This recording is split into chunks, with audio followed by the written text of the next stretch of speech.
کہتے ہیں کہ حج پر گئے تو بعض اوقات نامحرم سے بات کرنے کی ضرورت پڑ جاتی ہے، اور بعض اوقات ایسا بھی ہوتا ہے کہ اس کے بغیر گزارا ممکن ہوتا ہے، لیکن جیسے ہوتے ہیں قافلے کے اندر گفتگو ہو گئی، تو کیا اس سے حج پر کوئی فرق پڑے گا اور اس کا کوئی کفارہ ہوگا یا نہیں ہوگا؟ دیکھیں، عورت کا نامحرم سے گفتگو کرنا یہ غیر مناسب ہے، حتی الامکان عورت کو ایسا نہیں کرنا چاہیے، لیکن اگر وہ ایک ضرورت کی گفتگو ہے، کیونکہ گزارا ممکن اس طرح بھی ہوتا ہے، کوئی چیز منگانی ہے آپ کسی اور سے منگا سکتے ہیں محرم سے، لیکن نامحرم کو کہہ دیا، لیکن یہ کسی نہ کسی ضرورت کے تحت آتا ہے، تو ہمیشہ ایسا نہیں ہے کہ عورت اگر پردے میں رہ کر کسی محرم سے گفتگو کر رہی ہے تو اس کی آواز غیر محرم تک پہنچنا، یعنی اگر غیر محرم سے گفتگو کر رہی ہے تو اس کی آواز کا اس غیر محرم تک پہنچنا ہمیشہ گناہ ہو۔ ہمیشہ گناہ نہیں ہوتا ہے، نامناسب ہے کہ عورت بلا ضرورت نامحرم سے گفتگو نہ کرے، لیکن اگر کرتی ہے کسی ضرورت کے تحت یا ویسے بھی اگر کر لیا لیکن کوئی اس میں گناہ کا عنصر نہیں ہے، فحش کلامی نہیں ہے، کوئی ایسی نرم گفتگو نہیں کی کہ خواہ کسی کا دل اس طرف مائل ہو، تو اس میں کراہت ضرور ہے لیکن گناہ کا کوئی تصور نہیں ہے، تو لہٰذا حج پر فرق نہیں پڑے گا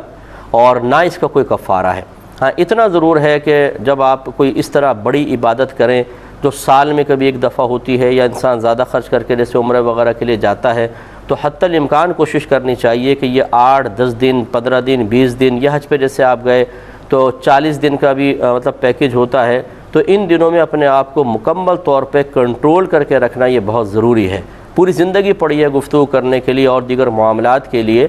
جیسے 10 دن کا اعتکاف ہوتا ہے تو یہی سمجھایا جاتا ہے کہ کم از کم 10 دن تو اپنی زبان کو قابو میں کر لیں، فضولیات کو ترک کر دیں، دوستیاں ترک کر دیں، مکمل طور پہ اللہ تبارک و تعالیٰ کے ساتھ ایک خلوت اختیار کریں، اس کی طرف متوجہ ہوں تاکہ مغفرت کے پروانے آپ کے لیے جاری ہو سکیں۔ ایسے یہ حج وغیرہ پر بہت زیادہ احتیاط، اور اسی لیے ہم کہتے ہیں کہ حج تربیت کے 2 مطلب پہلو ہوتے ہیں۔ ایک یہ ہوتا ہے کہ بھئی کس طرح حج ہوگا، ارکان کیسے ادا کرنے ہیں، فلاں شرعی مسائل بتا دیے، اور ایک ہوتا ہے حج کے لیے تربیت باطنی اعتبار سے، کیا کیا گناہ ہو سکتے ہیں، کیا نہیں، اپنی نظر کو، اپنے کانوں کو، اپنی سوچ کو، فکر کو، خیالات کو، اپنی طبیعت کو، اپنے جذبات کو کیسے کنٹرول میں رکھنا ہے، وہاں پر کس کس طریقے سے نفس و شیطان حملہ کر سکتے ہیں، یہ تربیت بھی بہت ضروری ہے، اور میں کہتا ہوں یہ انتہائی ضروری ہے، کیونکہ وہاں پر جانے کے بعد بعض اوقات یہ دیکھا ہے کہ لوگ گالیاں تک بک دیتے ہیں،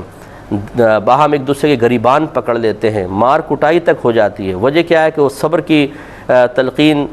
حاصل نہیں کی، یا صبر کے بارے میں تربیت مکمل طور پہ حاصل نہیں کی، اور وہاں جا کر اس طرح کی خرافات ہوتی ہیں، اس لیے یہ دونوں طرح کی تربیت بہت ضروری ہے۔ ایک آپ